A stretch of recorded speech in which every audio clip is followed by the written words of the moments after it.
What's up? It's Yoshi, the college toy collector, and this is the formal review, you know, more formal than what the unboxing was, so we're gonna call it that, of Masters of the Universe Origins Eternia Playset. Here it is. It's on the kitchen table, and it's very tall because this is literally the chandelier that is above the table, and it's literally right there. It's practically touching the top. So I'm gonna do the best of my ability to show you all around the playset, do some scale comparisons of the action figures, just show you around, give you my opinion of it and whatnot. That's what we're gonna do. What else do I need to say? Now, if you're wondering how I am able to do the review inside, it's because my parents aren't home right now. They are at a very fancy dinner. So, you know, we're taking advantage of them not being home and using the kitchen table, and they'll never know. They'll know at one point, but they won't know now. So anyway, this is Eternia.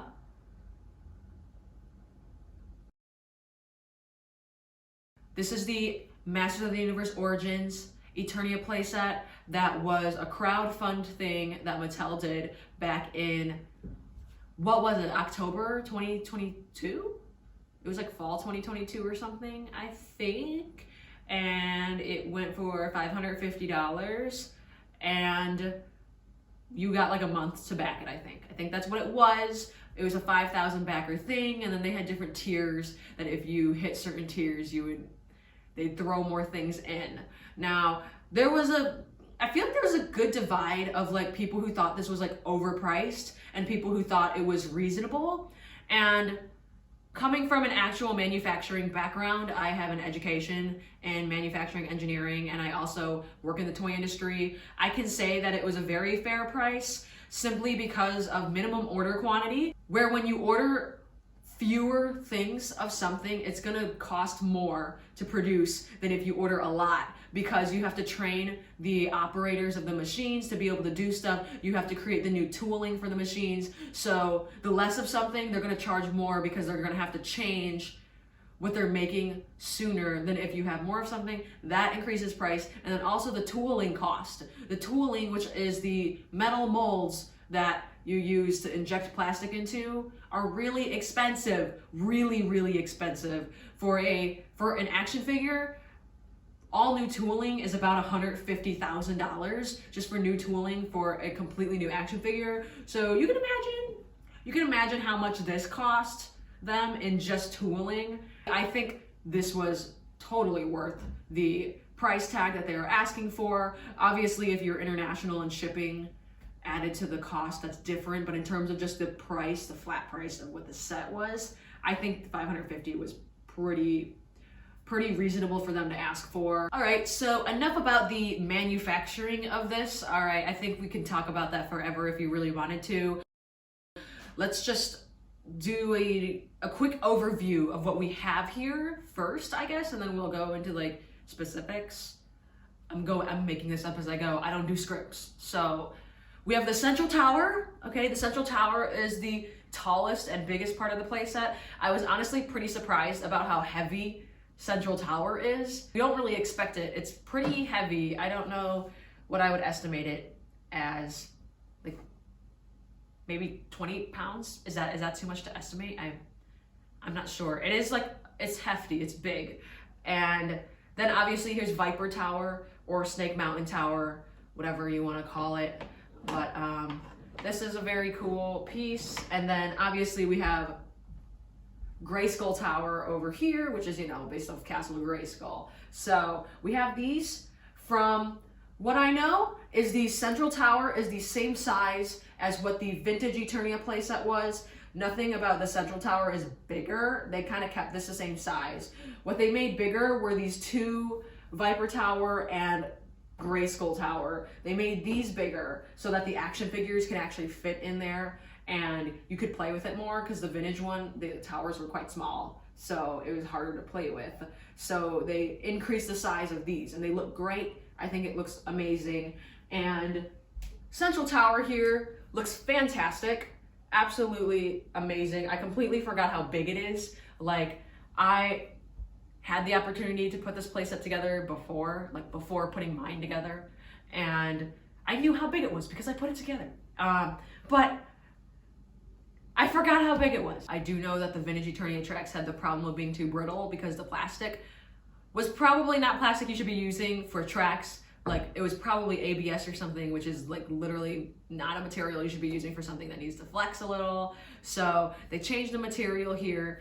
It has a more flex to it than if it were brittle. So tracks are good. Overall, things are good. So let's do some closer looks, and then I'll continue to give my opinions. I have a few negative things to say, but overall, like, the majority of my opinion is positive of this. Here is the mini comic that comes with the set, Battlefield Eternia. And I will flip through here so that you can pause it and read it if you would like.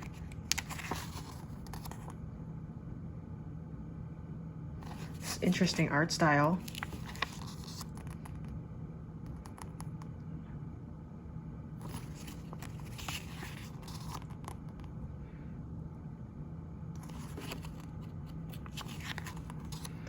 Ooh, that's a really cool full page shot.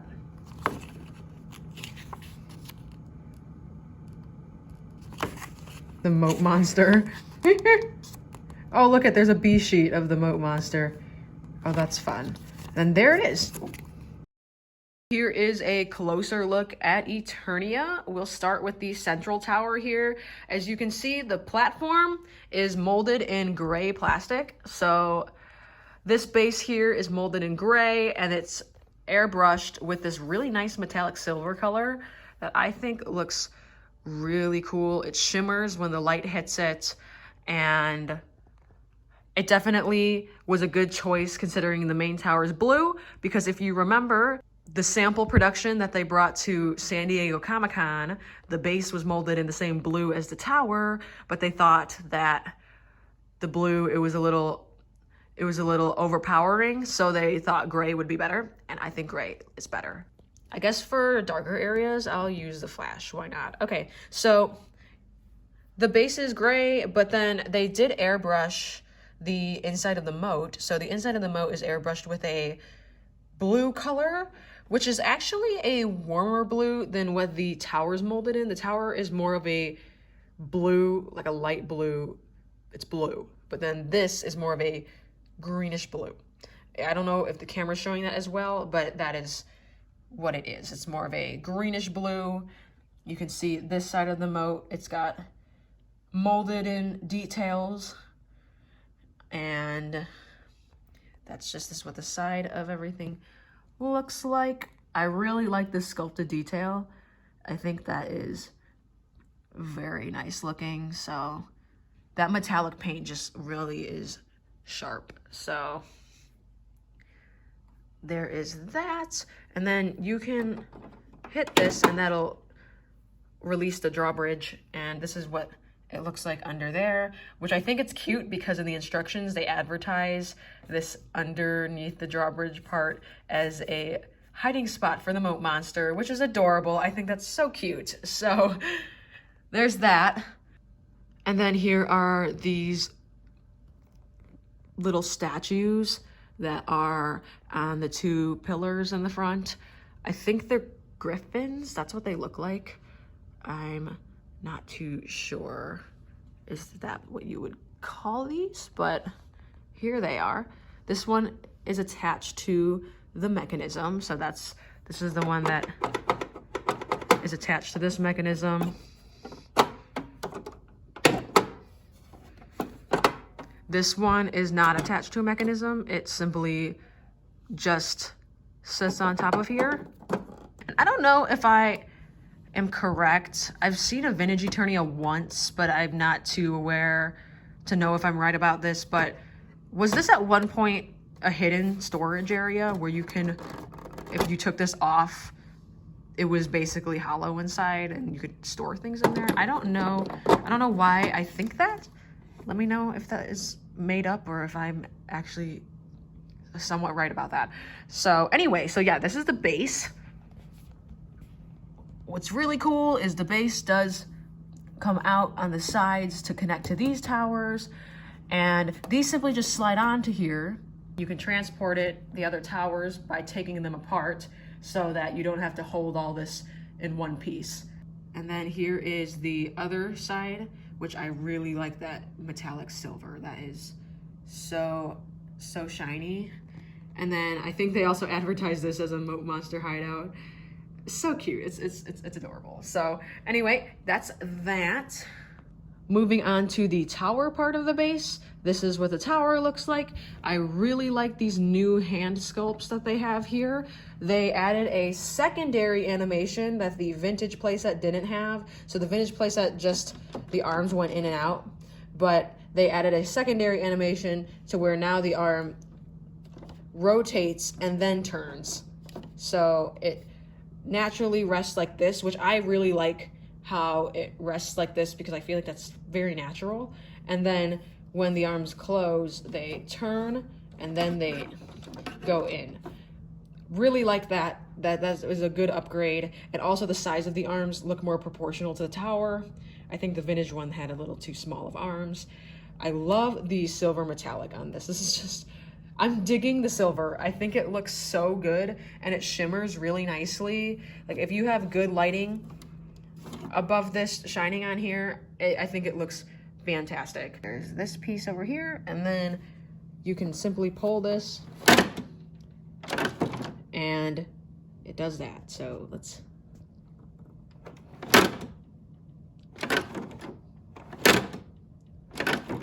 it's very smooth. It does not require much force at all to do it.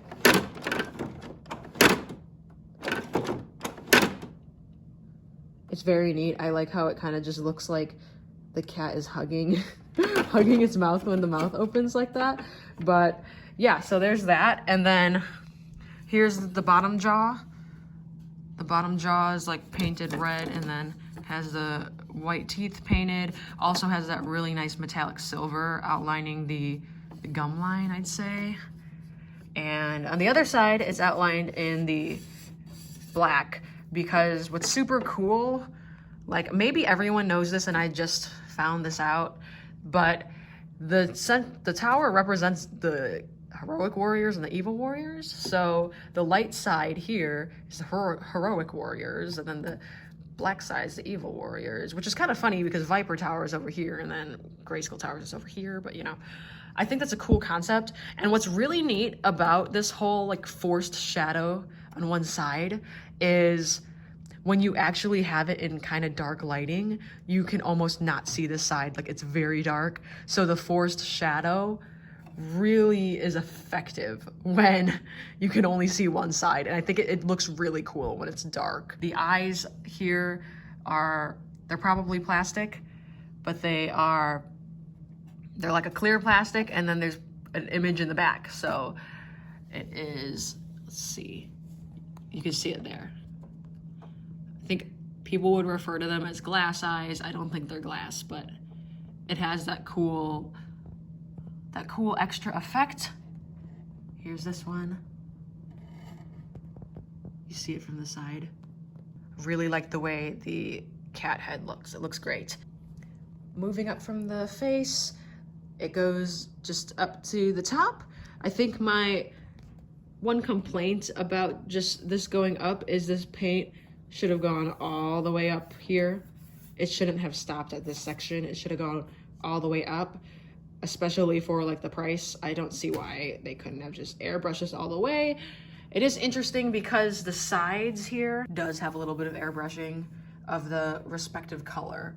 The forced shadow does a really good job because as you can see when I try and show you over here, it's pretty dark. So yeah, it's airbrushed on the edge, but not in the middle. It should be airbrushed in the middle too. So I don't know. That's like one complaint I have.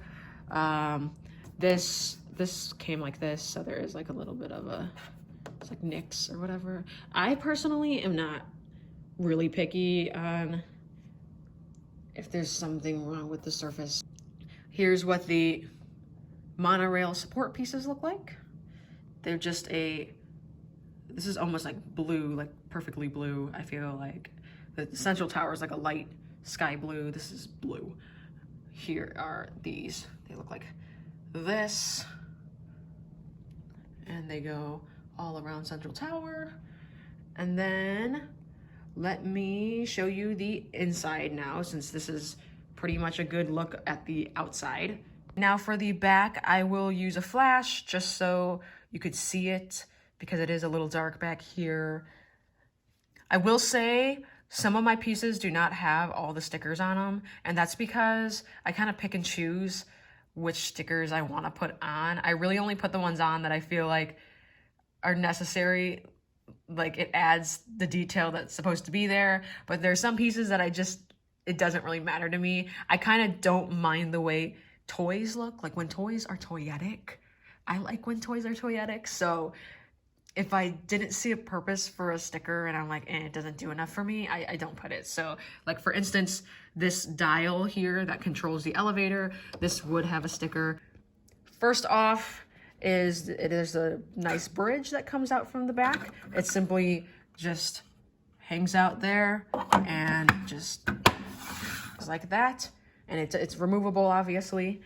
But I do like this because it kind of makes it feel as the playset extends back here, and that all this room is also now part of the playset because this is coming back. So I think this is a fun little detail. If we go onto the inside of the tower, this is what the first floor looks like. Has an interesting floor texture, almost like cobblestone.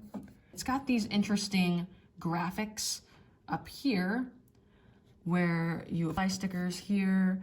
And this is where I will start off with my first major complaint is stickers. So I don't mind placing stickers on toys. In fact, like I kind of find it enjoyable.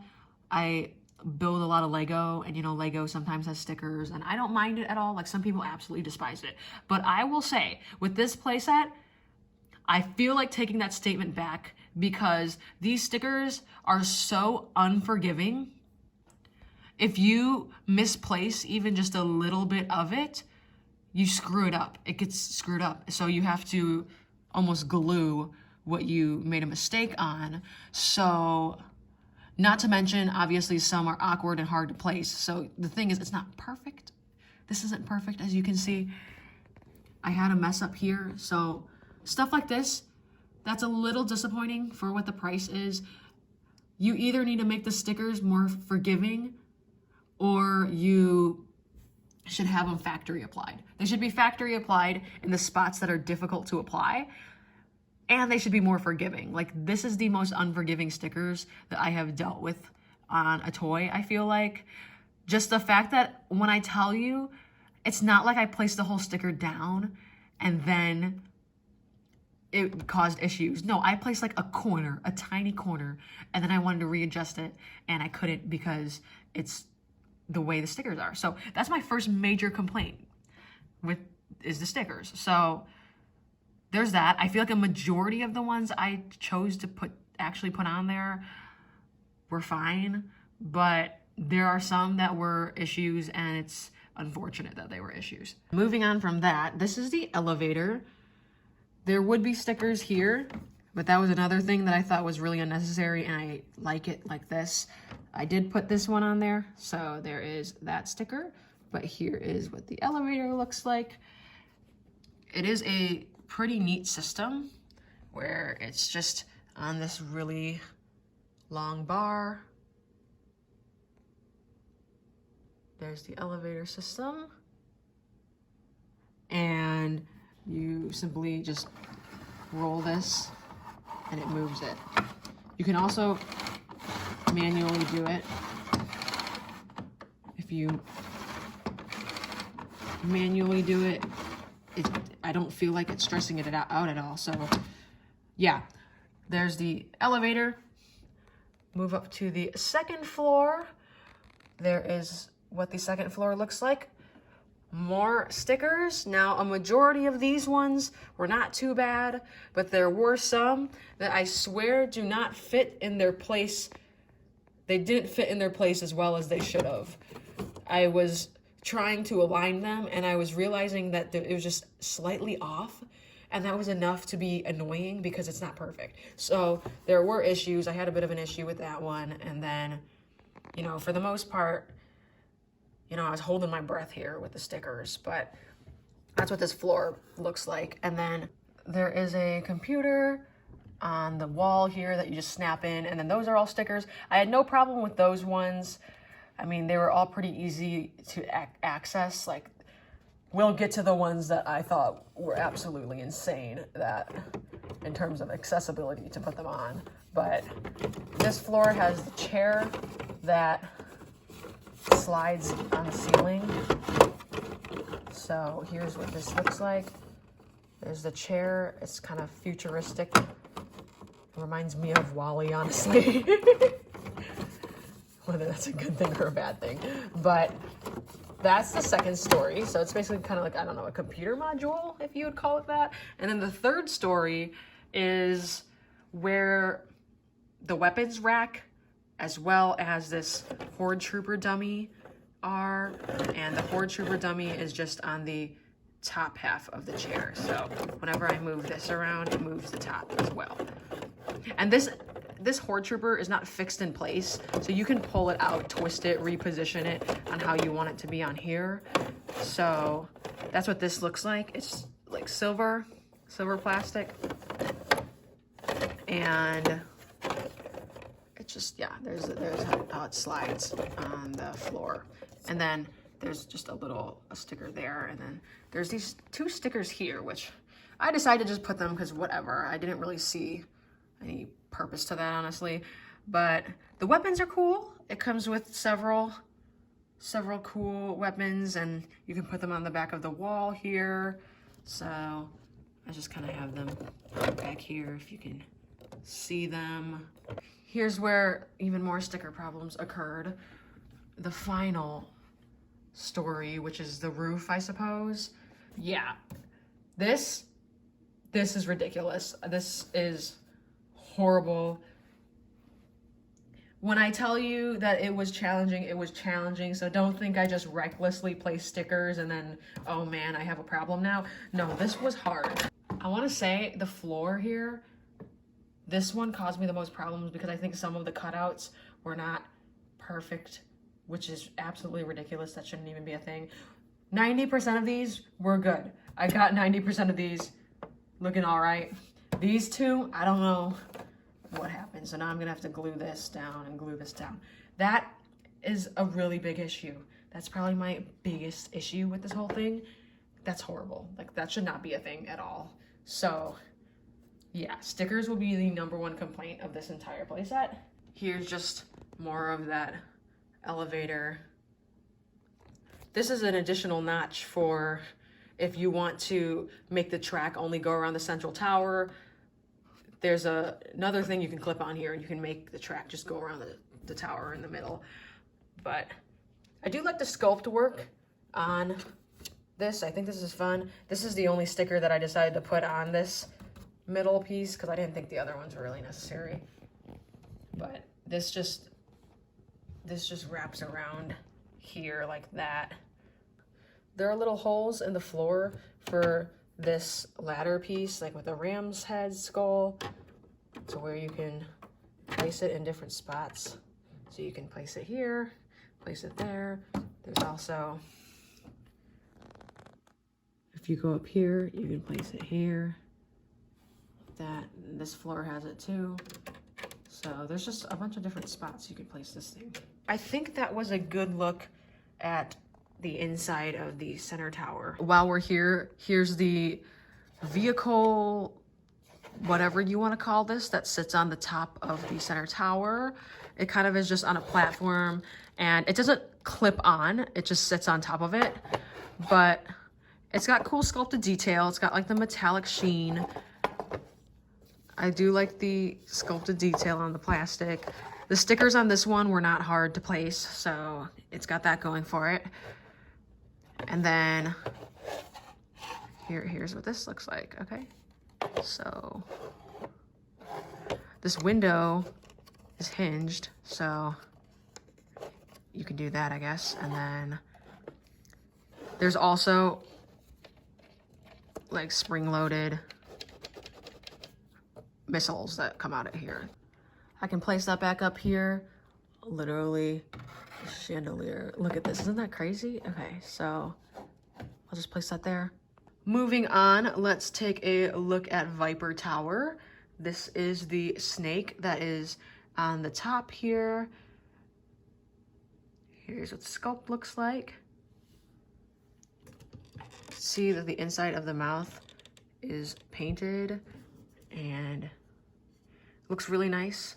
I like the way this looks. It's got a molded gold piece. All this gold plastic is molded. The support pieces here, they kind of look like serpents a little bit. Like this kind of looks like a snake head to me. I don't know if that's intentional. The gold looks really nice. It's got real chains that sit here. Some of them are shorter and some of them are longer. You can tell pretty easily whether the short one or the long one goes somewhere because it'll either fit or it won't. I really like how the snake's body is sculpted all throughout the tower and it wraps around here. I think that looks really cool. If you can see this, the lighting is pretty bad in the back. I apologize, but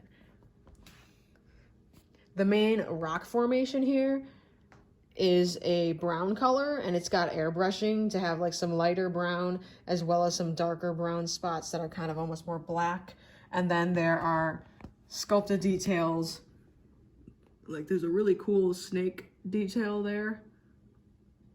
And the rock detail looks really good. So that's what Viper Tower looks like in the front.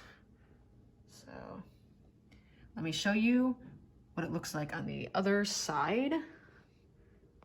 I'm going to turn flash on again so that you can see the inside of here because it is dark. This is what the back of Viper Tower looks like. There's an opening here. I do like this dry brushing of darker brown around the edge to make it look even darker in here because the floorboard is black. So it's dark.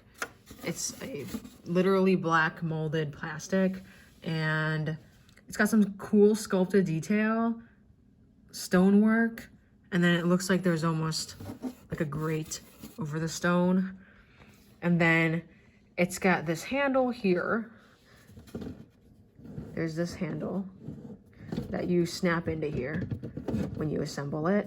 And it's got these snakes on the sides. And then this does spin and then it does pull down. So I will show you what that looks like and what it does in full. Just let me show what we have here. There's like a skeleton hand and a skull. I do like this purple. It's neat how there is a hint of purple here. And then you can see what that looks like. So yeah, and then let me show you what this looks like and how that works. So when you move this attachment inside that I just showed you, when you turn it, the snake head on the top turns. You can rotate this 360. It goes both ways. And then you can also pull down.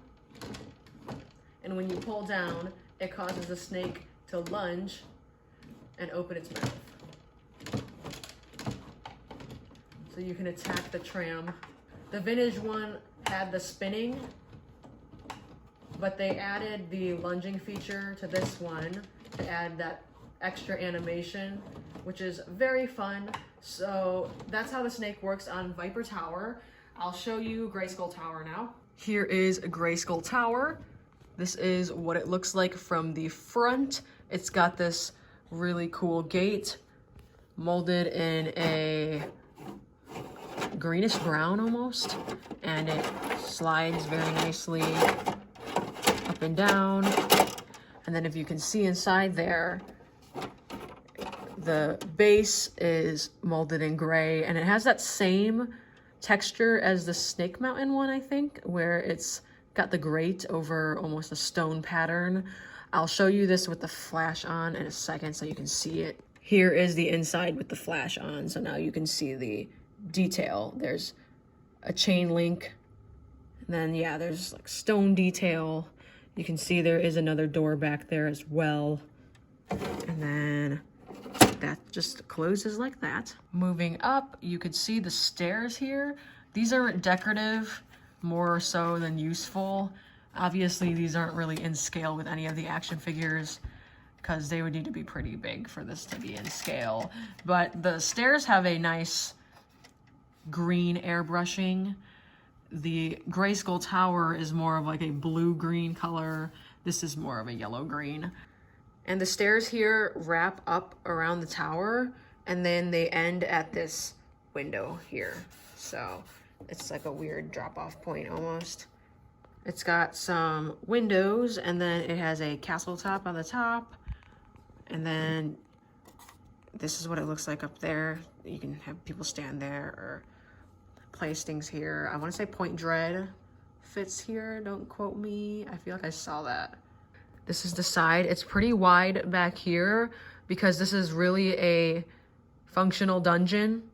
So there's a lot of room for prisoners to be in there. So if we move on to the back, there is a silver gate and there's a silver skull with some bones up here. And then there's also a gate on the top here as well. Here's just the back. And then there's this piece here. This is like just open land. There's peg holes for your action figures to stand there. And then there's also a window on this side here. I'm not sure if there's an actual mechanism that causes this to open or if you just open it yourself. But this opens so you can see the inside again. And then there's also this button or trigger point here that, I guess it's more of like a slider, that opens up this. So it's kind of like a trap door kind of instance. I think you need to move that. Okay, yeah. You kind of need to move this back out of the way to reset it. You might be able to force it, but it's easier if you reset it that way. And then this, close that up again. So that's what Grayskull Tower looks like. This support piece here has an additional function, as you can see from this light gray molded plastic here. And you actually are able to take the ball and chain and wrap it around the back here like this. So it opens up the gate. You can wrap it around the back. Wrap it around like this, and then you're actually able to slide the chain in here, and then you simply have it rest on the track. And then what happens is when the monorail comes around, it'll hit the ball and then it'll drop the gate. So that's kind of just a little fun thing that is there as well. I think I covered all the towers, and now I'll show you what the monorail vehicles look like. And also we'll do some action figure scale comparisons and stuff like that. First off, I will show the Monorail Mechanism. It is this. There is a wheel up top here, and there's this brown piece, which this keeps it in line on the track. This kind of just holds it in place so it doesn't move, I suppose. And there are some stickers here. This is the on and off. And then this battery compartment, 2 AA batteries. Here's the back, side. Here's what this looks like, the top here, and then here's the bottom. And then you switch it on.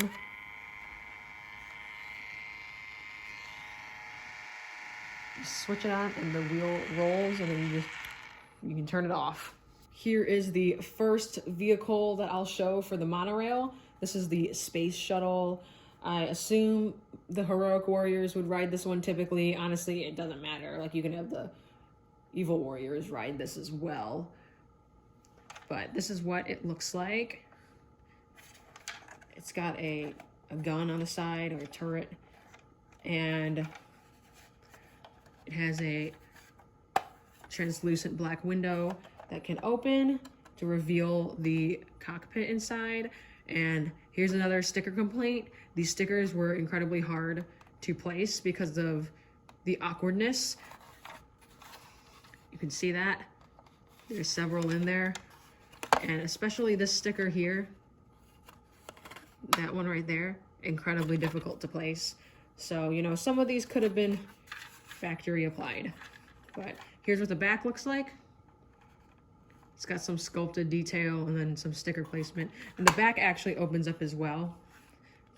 It reveals some more stickers and then some interesting side stickers and details. And your figure can slide in there. And it looks like that. And that goes like this. Here's what this looks like. The bottom has wheels here. I guess if you want to drive it around as like a vehicle on the floor, but it's got this slot here, and this slot is what allows all these vehicles to clip onto this. So you slide it on like that. It makes a click noise, and then you kind of just shimmy it off. It's a little hard to get off, but that is the space shuttle. Here is the next monorail vehicle. The instructions are calling this the sky cage. So, which I mean, obviously it's a cage and it's in the sky. So okay, I guess it's almost like a dungeon in a way, where it's purple. It's got a sticker here. It's got stickers on the side as well. So here's the back, and then the side, the top. The top looks like that. The bottom.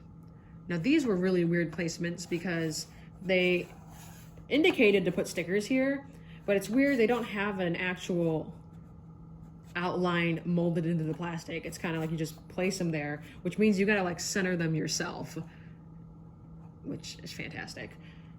But the cage can open on the top like this. You can slide a figure in there. And then also there is a trap door on the bottom. When you turn the thing in the back, it releases the trap door on the bottom and releases the figure. So you do this, and it releases the trap door on the bottom. You can kind of see the texture on the bottom there. Yeah, okay. So this is cool. This comes into play when this is actually on the track itself. Lastly, we have this. What is this? Let me see what the instructions call this. Okay, the instructions are calling this the jetpack, and this serves two purposes because it can be used as a jetpack where the figure can lay in here and then glide on the track, or it can also be used as an attachment for the sky cage over here. So you are able to also I think you just slide it in here. Like I think you could just slide it in there, and then it also acts as an attachment, and you can have a figure standing up and holding onto these, and it's like a gun attachment. Or what this reminds me of is the Superman ride at Six Flags, when you lay down and you glide around the track. So yep, that's what this looks like.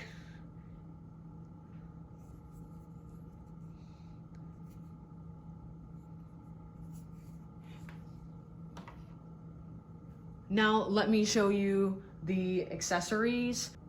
Here are the flag accessories that come with the playset. There are these. It is printed fabric, and then the flag poles.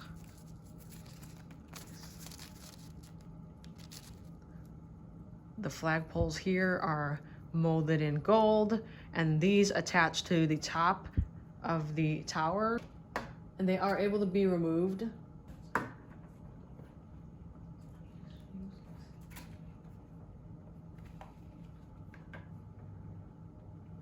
Here's what those look like up here. just like that.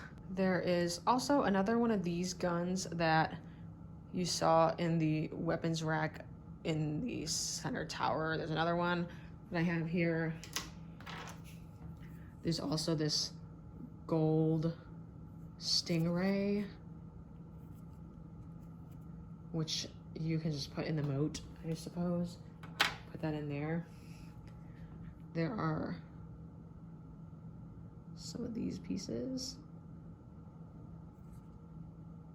There are 4 of these grappling hook type pieces that hook onto a figure's wrist and allows them to hang from different places. So they can hang from the track or the track supports and stuff like that. So there is that. Here are the missiles that go into the sky cage. Not the sky cage, the thing up top. the vehicle on the top of the tower. For the first scale comparison, I will use vintage He-Man here, and I'll place him all throughout so you can see how big he is next to different parts. So first off, here is He-Man at the entrance. If He-Man is standing right at the drawbridge, you can kind of get an idea of where his head is in proportion to the doorway. He looks like this. If I move him right under the jaw, he does fit underneath the jaw. You see that?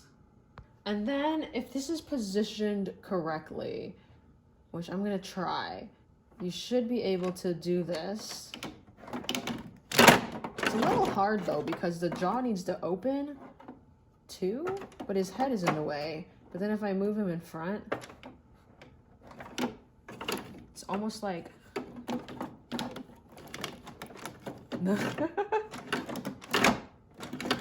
I don't know, it's a little hard. It's a little hard to get them to do that properly. It's almost like the jaw needs to be slightly opened already, like do this and then I'm not sure. No, anyway, there's that, and then I'm completely involved. Okay. Yeah, so okay, there's He-Man. That's what he looks like. I think these stairs are pretty good. I think they are a pretty good scale. If I put him in here, you can see he fits. He's a little wide stanced to fit like fully in here, but he can go sideways. You know, he can move sideways and go through the doorway. So that's what he looks like there. And then I will now I'll show a Masterverse figure so you can see that as well. Here's Prince Adam. This is a Masterverse figure. This is what he looks like standing here. Here's what Prince Adam looks like standing at the entrance. And if I put him up there, you can see his head's more closer to the top row of the teeth.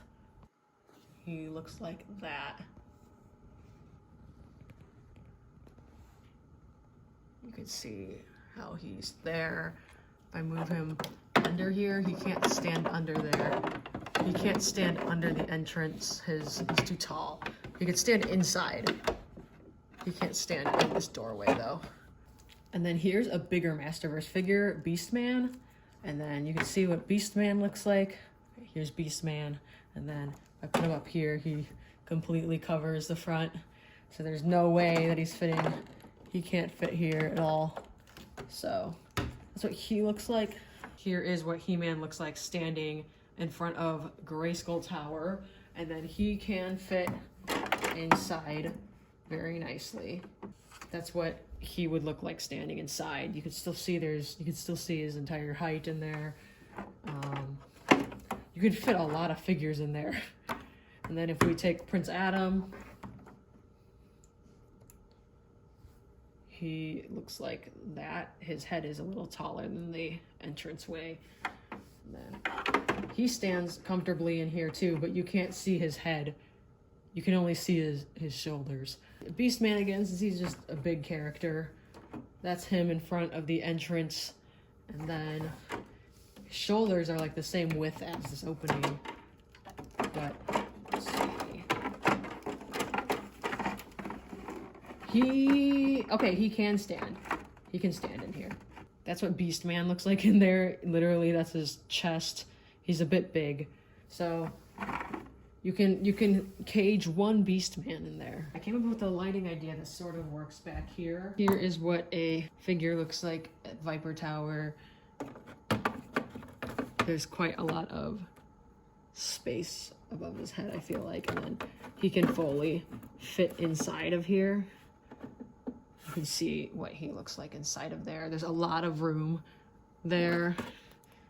In terms of Masterverse, Masterverse looks like that. A little taller.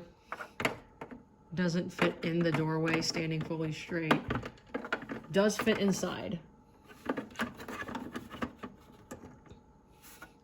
But you can't see his head, but he fits inside because this is hollow all the way up, so really anyone can fit inside there. Beastman. And then, oh, there's my dog Marvin. Hi, Marvin. Can fit Beastman inside. He might be a tight fit, but he does fit. Beastman can fit inside. It's just very tight and awkward. Alrighty. As for the center tower, this is He-Man on the inside. There is a really good amount of room before the second story. Prince Adam.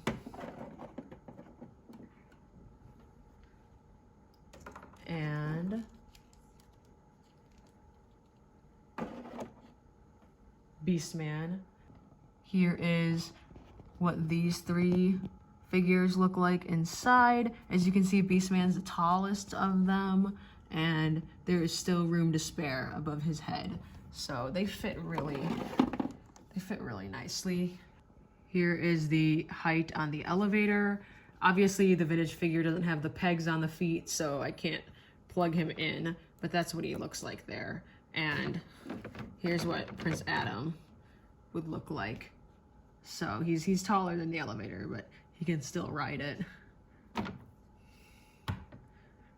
And then Beastman. Beastman's pretty big. For the second story, this is what He-Man looks like. He looks like that. You can see there's still a lot of space between his head and the ceiling. Prince Adam's a little tighter, so his head is right at the ceiling, meaning Beastman will not be able to stand here probably. Yeah, Beastman is too tall for a second story. Finally, third story. This is He-Man on the third story. So definitely 5.5-inch figures have plenty of room. Like, this is a really nice high ceiling for the 5.5-inch figures. Prince Adam has room above his head too now, so this is a slightly taller story than the second. The second is the shortest, meaning I think Beastman can fit on the third story, maybe. Yes, he can. So Beastman is able to fit on the third story here. So here is what He-Man looks like sitting here. He kind of just lays back. He's like reclining. Here is Prince Adam. He's a little tall. He is sitting there though, but he's a little tall. He might have to bend his legs a bit, but it does work. And then for this, you can just sit a figure here, and then they sit here like that. So that's what He-Man looks like there. Do I need to show Origins figures too, or does this give you enough of the gist? I feel like the vintage and Origins just go hand in hand. Origins just have more articulation. That's kind of what Prince Adam looks like on here. I'm sure if you bend his legs a bit more. So, yep. Let me now show putting figures in these monorail cars. So the sky cage can open up, and then you can put a figure like Skeletor here. You can just slide him in there. You slide him in there. He just kind of lays down, and then do this, close this, and then this should release him. It releases him from the bottom. And then putting figures in the shuttle, you can just open this. You can fit a figure, slide him in. Although I think actually, I don't think you can slide, at least the vintage figures. They fit in better when you open the back. If you open the back up and then you slide them in here and lay them down like this, and then close this. They don't like fit in as easily from the front actually, but he kind of like lays down. You can see him in there. He like lays down. He doesn't really sit up, but that's what that looks like. Now let me see if I can get a figure to lay in here. So the instructions show that their legs are hanging from this end and then their arms are here, but I'm not sure how to do this. So it seems like a really tight squeeze. I'm not sure how to get a figure in here. I wonder if the vintage ones have a hard time doing it. I got an Origins figure out, so maybe they'll have an easier time because their legs can, you know, go together more. Yeah, it looks like it. Okay. All right, so Origins figures can fit through here because their legs can squish together more. So their legs lay back like this, and then you can kind of position their arms to, you know, do that. And then they lay here. Okay, so an Origins figure does fit. I don't know how the vintage Eternias, like this thing, jetpack was, because obviously the vintage figures would need to fit in it, but the legs are pretty squeezed in the back here. They're kind of tight, so let me see if a Masterverse figure will fit. And I mean, with Origins, you can literally just take their legs off at the waist if you really wanted to, but Masterverse's legs also can. Okay, so their legs are pretty together as well, so you can have them on here. It's a little funny though.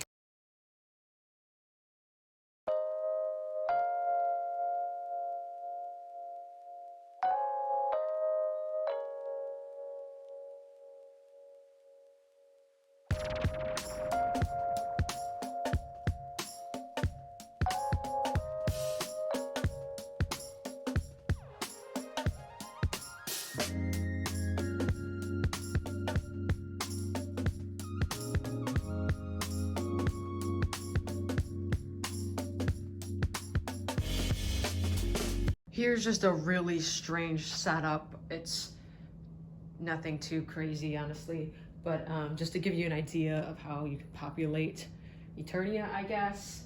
Of the 5.5-inch figures, I got some Origins, some vintage ones here. I couldn't bring all my figures because I don't have all of them here with me. I do at one point want to make an epic display where all my figures are on Eternia. I think that would be really cool. So let me turn the monorail on so you can see this in action. And hopefully he's gonna bump into Web Store. Oh well. See how that drops the cage? Or the... Oh, he's gonna hit everybody. I guess keep that in mind when you're making your diorama. Is the monorail is gonna swoop down in a lot of places. You can place someone there until the monorail hits them, and then the monorail hits them off the track and will hit Web Store every time. And then real quick, let me show you how this works when this hits this thing that you can kind of place all throughout the track. So it opens up the door. The only downside about when this opens is it kind of crashes into everything else. Like certain parts of the track, it'll hit the other parts of the track. So it's a cool feature. I think it's a cool feature, but that is something to note, that it's like you can't really have it continuously driving around the track after this opens because it is gonna knock over like everything.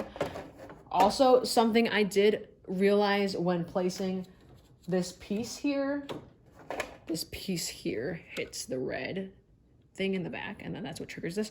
You can't put it on any of the angled tracks. Let me just show you real quick what happens when you have this silver piece on a more angled track. Is this doesn't push on the red thing with enough force to open the door on the bottom, so it won't do it. So if I do this and actually turn it on, see that? It won't hit it because there's not enough force, because it's at too much of an angle for this to fully hit it. So you need to put this piece on really horizontal track. So like this is a very horizontal, like completely flat. This will allow this to hit with enough force. If I have this come around again and it'll hit web store like again, it has enough. Okay, it's hard to chase it, but okay. See, it has enough force to open this up when it's here. So that's something to note about the placement of this thing. It works in some spots, it doesn't work in others. So ultimately, I made a bit of a mess, but isn't that the fun of it? It's just very chaotic and messy. I really, really like this playset, and I'm happy that I decided to back it when it was, you know, during its crowdfunding stage. I really, really like it. It is beautiful. I think overall it was worth it. I just love looking at it. I love the center tower so much, and that metallic paint. I cannot get enough of the metallic paint. That dark and that light is really cool. It really creates a forced shadow there. Ultimately, there's so much space to display your collection. You could probably fit the entire original vintage Motu line on this playset easily. I mean, just Grayskull's dungeon here can fit probably 3 or 4 figures just inside of the dungeon. And not to mention fitting figures actually inside the playset. So, like, I didn't set anyone up in here, but there is so much playability, and honestly, it's an adult collector item, but like, play with it. I don't know what I'm gonna do with this yet. I don't have a spot for it right now, but I will be moving at the end of the year. So I plan on having a spot intentionally for this to be displayed in all of its glory. So as of now, there really isn't a spot. It's probably gonna end up on the floor of my room, which takes up a lot of space.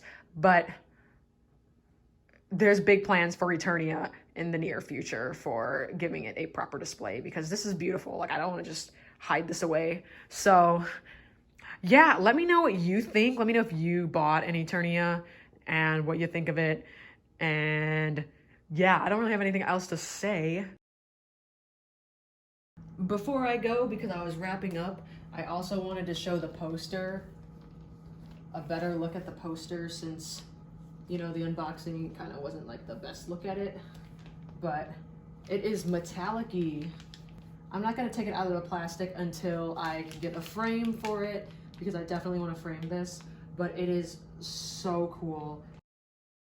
I'm not planning on opening this at the moment, but here is the Moat Monster in its own little box.